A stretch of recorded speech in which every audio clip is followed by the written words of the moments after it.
Good morning, everyone. Today we are reading the chapter and understanding the chapter New Empires and Kingdoms. So, the Gupta period is also known as the Golden Age, as this period saw many developments in art, science, religion, and technology. What do you mean by it? Gupta period में क्या हुआ था कि वो golden age था।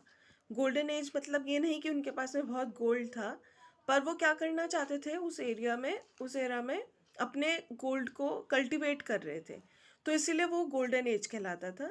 उसके बाद में हम आज कुछ पॉइंट्स पढ़ेंगे, क्या क्या रीजंस थे कि गोल्डन एज बिल्कुल उभर कर आया गुप्ता पीरियड में।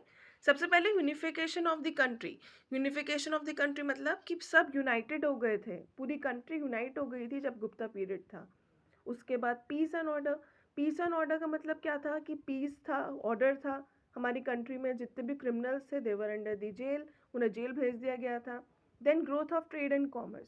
ट्रेड एंड कॉमर्स में क्या हुआ था, ट्रेड भी बढ़ने लग गया था और हमारी जो भी हमारा लेन देन था पैसे का वो भी अच्छे से होने लग गया था। उसके बाद में revival of Sanskrit, Sanskrit literature आ गई थी हमारे पास में। संस्कृत के जितने भी पोएम्स थे, मॉडर्न आर्ट था, वो सब कुछ आ गया था। उसके बाद था growth of arts and craft. फिर आर्ट्स एंड क्राफ्ट हमारे पास आया। आर्ट्स एंड क्राफ्ट का पूरा ग्रोथ हुआ गुप्ता पीरियड में, और इतने अच्छे अच्छे आर्ट्स एंड क्राफ्ट्स आए कि we were being focused on the survival of Gupta period under this era. उसके बाद में हमारी ऐसे गुप्ता डायनेस्टी थोड़े टाइम के बाद रन करने लगी। और गुप्ता डायनेस्टी में इतने अच्छे अच्छे पॉइंट्स आए, जैसे सबसे पहले unification of the country, peace and order, growth of trade and commerce, revival of Hinduism, revival of Sanskrit, and growth of arts and crafts.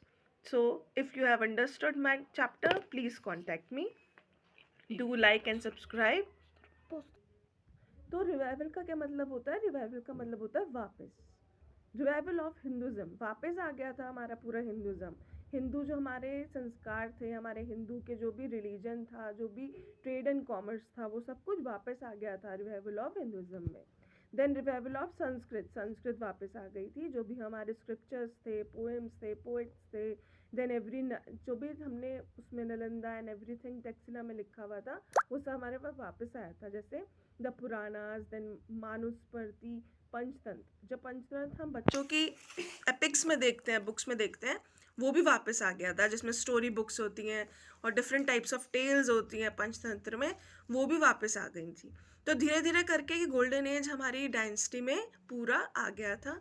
And after that इस गुप्ता पीरियड के बाद में मौर्यज आए, पांड्यज आए, चौलकाज आए। पर ये जो गुप्ता डायनेस्टी थी वो हमारी फर्स्ट एंड फॉरमोस्ट डायनेस्टी थी in the 7 BCE. Thank you.